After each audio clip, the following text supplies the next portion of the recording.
अगर आपको लगता है कि यूपीएससी एक अनप्रेडिक्टेबल है, तो आज के बाद ये सोच आपकी बदलने वाली है। हमने पिछले 5 साल के इकोनॉमिक्स के पीवाईक्यू को एनालाइज किया है। इस एनालिसिस के दौरान हमें एक डेंजरस पैटर्न पकड़ में आया है। उस पैटर्न के थ्रू पे हर कोई पर्सन सिर्फ जजमेंट लगा सकता है कि नेक्स्ट ईयर कैसे क्वेश्चंस पूछे जा सकते हैं। साथ ही साथ में जो इकोनॉमिक्स में घी से पिटे कुछ कॉन्सेप्ट चल रहे थे, उन कॉन्सेप्ट की क्लियरिटी के साथ हमने एक कॉन्सेप्चुअल बिल्डिंग की है। लास्ट में हमने एक एलिमिनेशन टेक्निक्स भी बताई है कि कैसे कोई टफेस्ट क्वेश्चंस को भी आप एलिमिनेशंस के थ्रू पे इजीली कवर कर सकते हो। आज हमने इन्हीं चीजों के ऊपर बताया है, जैसे कि आप देख भी सकते हो। मैंने बताया भी है कि कितने क्वेश्चंस गलत है, कितने क्वेश्चन सही है। क्वेश्चंस के एग्जांपल के साथ लाया हूं कि प्रीवियस ईयर क्वेश्चंस पेपर कैसे बने हैं और उनको एलिमिनेशन टेक्निक कैसे काम आएगी, इसके बारे में भी बात करेंगे। और इवन जो लास्ट का हमारा जो पॉइंट है कि एलिमिनेशन कैसे करें, स्पेशली जो लास्ट वाला ऑप्शन है जिसके ऊपर मैंने क्वेश्चन मार्क लगाया, ये मेरा खुद का एक टेक्निक है, जेन्युइन टेक्निक है, पूरे इंटरनेट में कहीं नहीं मिलेगा। बस आपको लास्ट तक इस वीडियो में बने रहना है, ठीक है। चलिए सबसे पहले हम स्टार्ट करते हैं कि देखिए इकोनॉमिक्स को जो हमने 5 साल के क्वेश्चन पेपर को एनालाइज किया। इस 5 साल के क्वेश्चन पेपर को एनालाइज करते समय हमें एक चीज समझ में आया है कि कुछ सिलेक्टेड टॉपिक्स है जहां से सबसे ज्यादा क्वेश्चंस पूछते हैं। पहला है बजट इकोनॉमी, दूसरा है इन्फ्लेशन एंड मॉनेटरी पॉलिसी, फिर है बैंकिंग एंड आरबीआई, फिर है इंटरनेशनल इकोनॉमी, फिर है एग्रीकल्चर इकोनॉमी, फिर है बेसिक कॉन्सेप्ट्स। इस बेसिक कॉन्सेप्ट्स में सब आ जाता है। लेकिन आपने एक चीज नोटिस किया है कि बजट और इकोनॉमिक सर्वे से हर साल क्वेश्चन आ रहा है। तो क्या हमें बजट और इकोनॉमिक पूरा पढ़ना है? नहीं, सिर्फ उसके ट्रेंड बेस्ड क्वेश्चंस को पढ़ना है, जिसके ऊपर मैंने ऑलरेडी एक वीडियो बना भी चुका हूँ। बहुत इजीली वीडियो है, 30 मिनट का वीडियो, आप जाके देख सकते हो। इकोनॉमिक सर्वे पे मैं बना रहा हूँ और बहुत जल्दी आपको उसके ऊपर वीडियो मिल जाएगा, मुश्किल से 20 से 15 मिनट का होगा। डायरेक्ट क्वेश्चंस वहीं से आते हैं, दोनों से ज्यादा का। एक होता है आईएमएफ इन्फ्लेशन और मॉनेटरी पॉलिसीज के ऊपर से। इन्फ्लेशन और मॉनेटरी पॉलिसीज को कनेक्ट करते हुए क्वेश्चंस पूछा जा रहा है आजकल। उस क्वेश्चंस के एनालिसिस को आपको डीप अंडरस्टैंडिंग भी आपको इसी वीडियो में मिल जाएगी। बैंकिंग और आरबीआई, जैसा कि जानते हैं आरबीआई से जब भी 2-3 साल से क्वेश्चंस पूछा जा रहा है, ये फैक्चुअल्स क्वेश्चंस पूछे जा रहे हैं, रादर एनालिटिक बेस पे कि आरबीआई की कमिटी में कितने मेंबर होते हैं, फिर बैंकिंग रिक्रूटमेंट बोर्ड क्या होता है, ये सब चीज के ऊपर पूछा जा रहा है, बेसेल्स नॉर्म्स क्या है। तो ये एक फैक्ट्स पूछे जा रहे हैं क्वेश्चन, जिसके एग्जांपल भी हमने नीचे दिया ही है, यहाँ पे आपको देखने भी मिल जाएगा। देखिए ये एक इन्फ्लेशन, ये रहा बैंकिंग के ऊपर से, ये देखिए बेसेल नॉर्म्स के ऊपर से क्वेश्चंस भी आए हैं, ये रहा। तो हम ऐसी ऐसी चीजों को भी कवर करते हुए आगे बढ़ते रहेंगे। और लास्ट में है बेसिक इकोनॉमिक कॉन्सेप्ट्स के ऊपर, ठीक है। अब ये देखिए एक चार्ट है, ये चार्ट में बताए किस तरीके से डिफिकल्टी लेवल उठी है। तो आप डिफिकल्टी लेवल देख रहे हो कि दिन ब दिन इतनी भी ज्यादा नहीं थी, सिर्फ 2019 के पेपर को छोड़ के। 2019 के पेपर में 8 डिफिकल्ट लेवल आया था, 7 मॉडरेट आए थे और 8 इजी आया था। तो मेरा ये तरीका रहेगा कि आपको एटलीस्ट मॉडरेट और मीडियम, ये एटलीस्ट आपका अच्छे से सॉल्व हो जाए। ये दो जो और डिफिकल्ट है, ये आपके लक के ऊपर है, अगर आपको अच्छे से हो पाए। लक से ज्यादा मेहनत के ऊपर है, ठीक है। तो मैं 8 और 5 की गारंटी इसी वीडियो में आपको दिलवा भी दूंगा, ठीक है। चलिए बात करने से अच्छा मैं कुछ बता देता हूँ, हाई प्रोबेबिलिटी टॉपिक्स कौन कौन से रहेंगे जो इस साल पूछे जाएंगे 2025 में। ये मेरी तरफ से गारंटी है, बस आप इसको कहीं पे नोट डाउन कर लेना। सबसे पहला है कि बजट 2025-26 इकोनॉमिक सर्वे, ये दो चीज है। पूरा नहीं पढ़ना है, समरी है, मैं खुद बताऊंगा आपको, बस उतना ही पढ़ना है, उससे ज्यादा बिल्कुल मत पढ़ना। इन्फ्लेशन एंड स्टैगफ्लेशन, इसके जो इम्पैक्ट रहे हैं इकोनॉमिक्स में, अभी रिसेंटली काफी ज्यादा न्यूज में भी रहा, इसको देख लीजिए। Monetary policy and RBI functions को देख लीजिए। बैंकिंग एंड डिजिटल करेंसीज को देख लीजिए। और trade deficit and current account deficit को देख लीजिए। कैसे ट्रेड डेफिसिट और कैसे ट्रेड सरप्लस अभी इंडिया का बढ़ने लगा है, इसको देखिए। कैसे ट्रेड का रिजर्व इंडिया के अंदर जो फॉरेक्स रिजर्व होता है वो इंक्रीज होने लगा है, और कैसे उसका 5 साल का ट्रेंड है, इसको देखिए। इससे आपका एक कॉन्सेप्चुअल क्लियरिटी आएगी और साथ में आपको ये भी पता चलेगा कि यूपीएससी अब यहीं से क्वेश्चंस भी पूछ रहा है। फिर मीडियम प्रोबेबिलिटी के ऊपर से आते हैं कि जीडीपी ग्रोथ और रिसेशन क्या होता है, इसके इम्पैक्ट क्या है, स्पेशली इनको देखिए। ग्रीन इकोनॉमिक, सस्टेनेबल इकोनॉमी क्या है, इसको देखिए। इसके ऊपर जो क्वेश्चंस पूछे जा रहे हैं। डब्ल्यूटीओ और ग्लोबल ट्रेड, जितने भी ग्लोबल ट्रेड एग्रीमेंट हुए हैं, बाली एग्रीमेंट है, जितने भी अदर एग्रीमेंट्स हो रहे हैं, जितने भी अभी न्यूज थे स्पेशली एग्रीकल्चर को लेके, और स्पेशली जब से ट्रंप आए हैं एज ए यूएस के प्रेसिडेंट बन के, अब ये ग्लोबल ट्रेड एग्रीमेंट बहुत ज्यादा इंपॉर्टेंट हो गया कि मल्टीलेटरल ट्रेड कौन कौन से होते हैं, किसने स्वैप एग्रीमेंट किसके किसके साथ हुआ है, स्वैप एग्रीमेंट क्या होता है, ये सब बेसिक कॉन्सेप्ट्स होते हैं। यहीं से जब क्वेश्चंस पूछ लेते तो अपन को लगता है अपन ने तो पढ़ा है, सामने की चीज थी और भूल गए। फिर agriculture and MSP issues. Agriculture and MSP issues को देखिए, एमएसपी के कौन कौन से इश्यूज रहे, एफआरपी क्या है, एमएसपी क्या है, दोनों में बेसिक डिफरेंसेस क्या है, इन चीजों को अच्छे से एनालाइज करिए। एग्रीकल्चर में किस किस चीजों के ऊपर से सबसे ज्यादा फोकस किया गया है, इसके ऊपर भी आज हम बात करेंगे। सबसे इंपॉर्टेंट देखिए, UPSC love asking one tricky question on fiscal and monetary policies. दोनों को कंबाइन करके हमेशा 1 से 2 क्वेश्चन तो पूछता ही पूछता है। ये स्टार मार्क लिख लीजिए। इवन ये जो दोनों चीजें ना, ये पूरे 1 पेज स्टार मार्क है, नो डाउट है। बस आपको ये पीडीएफ आपको मिल जाएगा टेलीग्राम पे, आप टेंशन ना ले। इन चीजों को याद कर लीजिए, रट्टा मार लीजिए। हो सकता है मैं इन चीजों के ऊपर एक माइंड मैप भी ला दूं, मगर वो आपके रिक्वेस्ट पे ही आएगा। ठीक है, चलिए अब पहले क्वेश्चन से बात करते हैं। देखिए, मैं एलिमिनेशन टेक्निक सिखाना चालू कर रहा हूं, बस आप ध्यान से सुनने का। Consider the following statement: most of India's external debt is owned by the government entities. ठीक है, all of the India's external debt is denominated as a US dollar. जिन्होंने भी बेसिक इकोनॉमिक्स भी पढ़ी है तो उनको ये पता है कि इंडिया ऑल तो नहीं लेता, मार्केट पे लेता है और भी डोमेस्टिक मार्केट पे लेता है।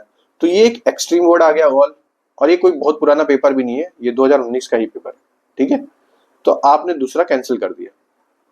देखिए 2 ऑप्शन अब बचे, 1 और ये 2। अब पहला पढ़िए, मोस्ट ऑफ इंडियाज एक्सटर्नल डेब्ट is owned by the government entity.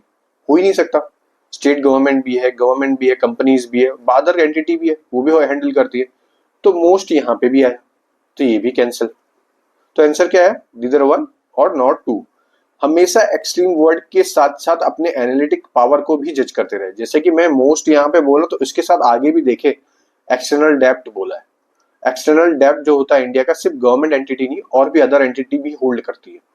ऐसी चीजों को एनालाइज करिए और समझिए। फॉर एग्जाम्पल के नेक्स्ट क्वेश्चन पे चलते हैं।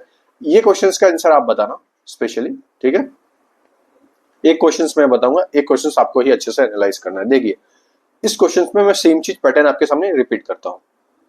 इन the case of all cereals, pulses and oil seed, the procurement at MSP is unlimited in any state. अब आप ही सोचिए, कोई भी प्रोक्योरमेंट क्या अनलिमिटेड हो सकता है? नहीं हो सकता। गोडाउन तो लिमिटेड है, हर एक जगह पे स्टोरेज सिस्टम तो लिमिटेड है, तो ऑब्वियसली नहीं हो सकता। तो पहला गलत हो गया। सिर्फ आपको बस अपने खुले दिमाग से देखना है। In the case of cereal and pulses, the MSP is fixed in any state in UT at the level to which the market price will never rise. ये तो हो ही नहीं सकता जहां पे मार्केट प्राइस राइज ही नहीं हो रहा है और जहां पे राइज हो रहा है। फॉर एग्जाम्पल के लिए हम ऐसे एक स्टेट में रहते हैं जहां पे मार्केट प्राइस हमेशा राइज हो रहा है, तो वहां पे एमएसपी क्या कोई इंपैक्ट नहीं करेगा? भाई करेगा ना। एमएसपी का तो हर स्टेट अपने हिसाब से डिसाइड कर रहा है। पूरे इंडिया के लेवल पे एमएसपी डिसाइड हो रही है कि भाई अब हम इस लेवल पे प्राइस लिया जाएगा, गेहूं लिया जाएगा। तो इसी तौर पे आप बता दीजिए मुझे व्हीट का क्या प्राइस चल रहा है और राइस का क्या प्राइस चल रहा है। तो अब ये एक्सट्रीम वर्ड पकड़ में आ जाते हैं, सीधा सिर्फ आपको दिमाग खोल के पढ़ना है। तो अब आपको पता चल गया ये दोनों गलत है। इसका आंसर क्या हो गया, डी। मैंने इसका आंसर नहीं दिया ना, आंसर की एक्सप्लेनेशन दिया। बस ये पीडीएफ जैसे ही आपको मिलेगी तो आप खुद की तरफ से भी एक बार एनालाइज करना, जैसे मैं बता रहा हूं। मैं कोई ट्रिक नहीं बता रहा हूं कि एक साथ में इकोनॉमिक्स के क्वेश्चन आ गए तो इसके हिसाब से ये हो जाएगा, ऐसा कोई ट्रिक नहीं बता रहा हूं। यूपीएससी हर बार अपने पैटर्न को चेंज करता रहता है। मैं सिर्फ वो बता रहा हूं कि क्वेश्चंस करने का तरीका कैसे होता है, जो मैं खुद करता था। अब इन्फ्लेशन एंड मॉनेटरी पॉलिसीज के ऊपर चलते हैं। ठीक है, अब इन्फ्लेशन एंड मॉनेटरी पॉलिसीज के ऊपर से सबसे इजीली आपको एक पैटर्न पकड़ में आएगा। देखिए, consider the following statement in respect of the digital रूपी। डिजिटल रूपी के बारे में बोल रहा है। सबसे पहले, it is a sovereign currency issued by the reserve bank of India in align with its monetary policy. अब डिजिटल रूपी के बारे में बोल रहा है, ब्लॉकचेन टेक्नोलॉजी के रूपी या क्रिप्टो करेंसीज के ऊपर नहीं बोल रहा है, तो डिजिटल रूपी के ऊपर। ठीक है, ये हो सकता है। It appear as a liability on the RBI balance sheet. Obviously अगर ये सही है, इसके साथ ये सही होना ही होना है, क्योंकि ये दोनों एक दूसरे के साथ काउंटर कर रहा है। आप सिर्फ क्वेश्चंस देखिए कैसे आरबीआई बता रहा है कि मॉनेटरी पॉलिसी, अगर कोई करेंसी इशूड करता है, ये सोवरेन राइट है बैंकिंग का, ये डिजिटल करेंसी आरबीआई का, तो ऑब्वियसली ये तो होगा ही, क्योंकि यही स्टेटमेंट तो ये एक्सप्लेन कर रहा है और ये एक्सप्लेन कर रहा है, मतलब 1 और 2 तो होगा ही। ठीक है, जहां पे 1 2 नहीं है उसको काट दीजिए। अब देखिए बहुत इजीली बच गया सिर्फ ऑप्शन नंबर ए और डी। ठीक है, बहुत इजीली बच रहा। बस आपको यही ऑप्शन, एक जन ने पूछा भी था मेरे से, तो इसलिए मैं बता भी रहा हूं कि ऑप्शन से कैसे मैच करवाया जाता है। ये दोनों मैच हो गया। अब तीसरे पे चलते हैं। It is insured against inflation by the very design. नहीं हो सकता डिजाइन के, ये तो ट्रांसपेरेंसी मेंटेन करने के और इजी फ्लो के लिए है, तो हम इसको देखते हैं लास्ट में, अगर नहीं भी पता। चलिए देखते हैं इसके बाद क्या है। It is freely convertible against a commercial bank और money and cash. Obviously digital currency है, इसके नाम से पता चल रहा है आपको डिजिटल रुपये है, तो वो इजीली कन्वर्ट भी हो सकता है किसी के बीच में भी। तो एक दो एक दो चार, ये तो अब पता चल गया आपको, ये सही है। अब यहाँ पे एक ही ऑप्शन है डी। तीसरा आपको नहीं भी पता है तो भी हो गया, सिर्फ नाम से पता चले डिजिटल रुपी है तो एक्सचेंज हो सकता है। अगर आरबीआई सोवरिन दे रहा है तो ऑब्वियसली वो अपने बैलेंस शीट में मेंशन करेगा, ये भी आपको पता चल गया। मतलब एक और दो दोनों एक साथ मैच हो जा रहे थे, तो पहला ही आपको पता चलता ही मान आपको आ गया आंसर भी। और ये चौथा तो कॉमन सेंस है, ठीक है। चलिए और एक ले लेता हूं आपको एग्जांपल। अगर आपको लगता है कि भाई मैं तो ऐसे बता रहा हूं, मैं वो बता रहा हूं, कोई ट्रिक नहीं है ये सिर्फ आपका कॉन्सेप्ट है। इकोनॉमिक अपने बेसिक कॉन्सेप्ट से आप क्लियर कर सकते हो, ठीक है दोस्तों। एक मिनट में पानी P low.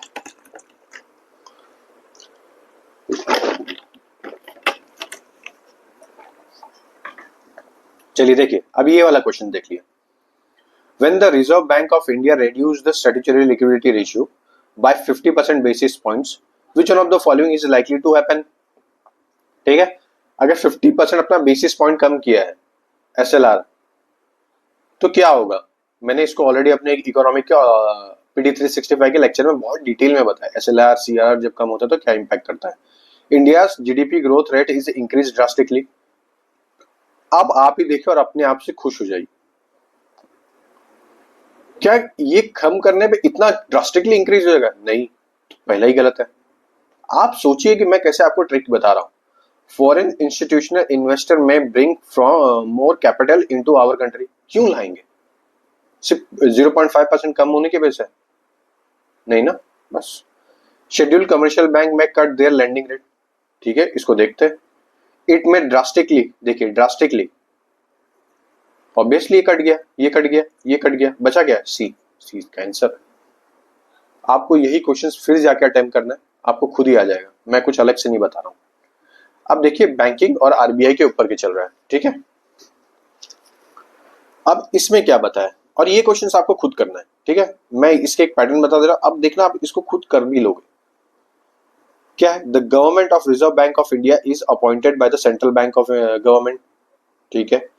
A certain provision in the Constitution of India given by the central government the right to issue a direction to RBI in public interest. The governor of RBI draw his power from the RBI Act.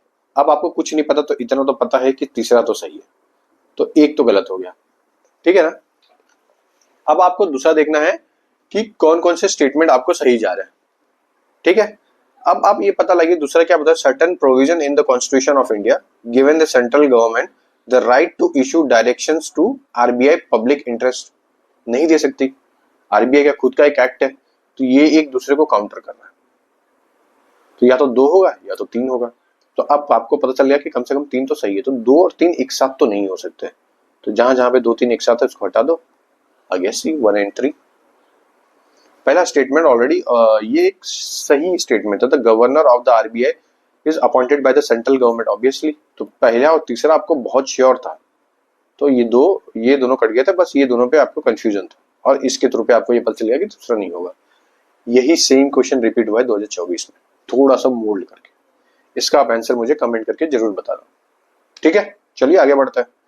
देखिए मैं detail में हर एक answer आपको explain कर सकता हूँ, लेकिन इससे आपका ही नुकसान है और मेरा तो नुकसान है क्योंकि टाइम बर्बाद होगा। बेसल 3 अकॉर्ड और सिंपली बेसल 3।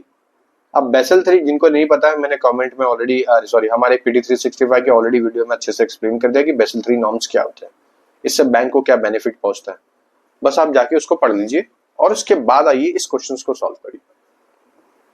तो मैंने इस इंटरनेशनल इकोनॉमिक्स से 3 क्वेश्चन दिया, एक ये है, एक ये है, एक ये है। स्पेशली मैं ये वाला आपको बताता हूँ क्योंकि ये वाला थोड़ा सबको लगता हुआ ट्रिकी है, और ट्रिकी है भी। Which one of the following is a not sub index of the World Bank ease of doing business? Not बोला है सबसे पहले, जैसे भी आपको ये चीज दिख जाए उसको अंडरलाइन करिए तो सर्कल मारिए फिर आगे बढ़िए।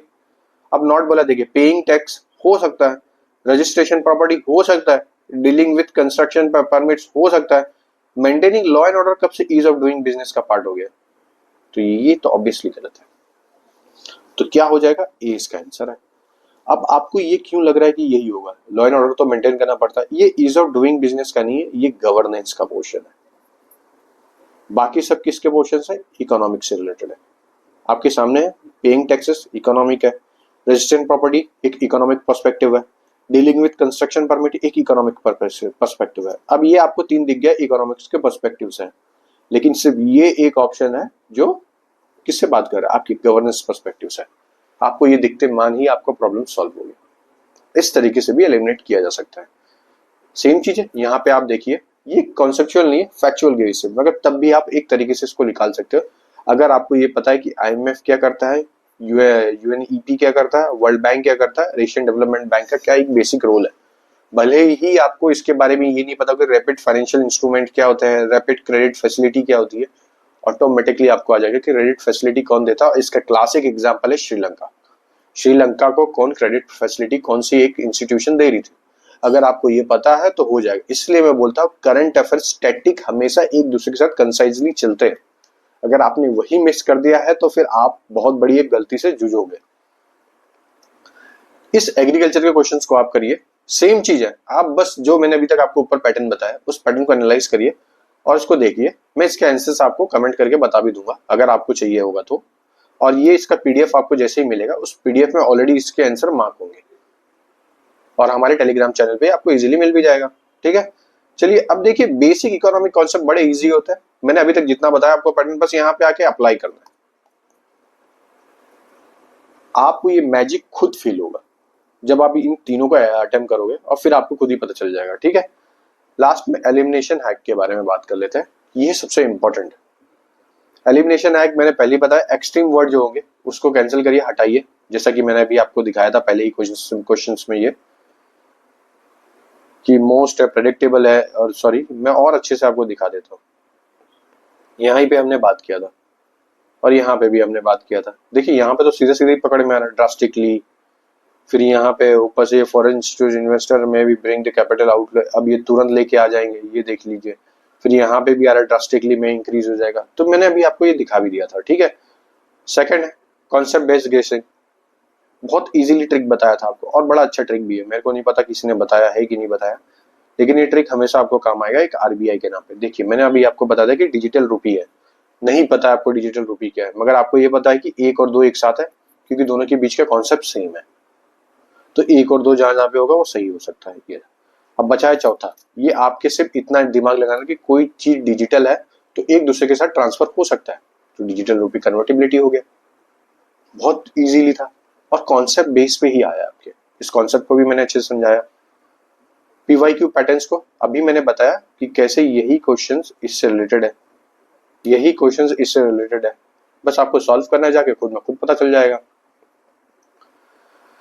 अब लास्ट में मेरी जो टेक्निक है, देखिए मेरी टेक्निक क्या इसमें काम आती है कि पहली चीज जो आजकल इंटरनेट पे चल रहा है कि ये क्वेश्चन साथ में आए, इसके ये ऐसे आंसर हो जाएंगे, ऐसा कोई एलिमिनेट काम नहीं करता।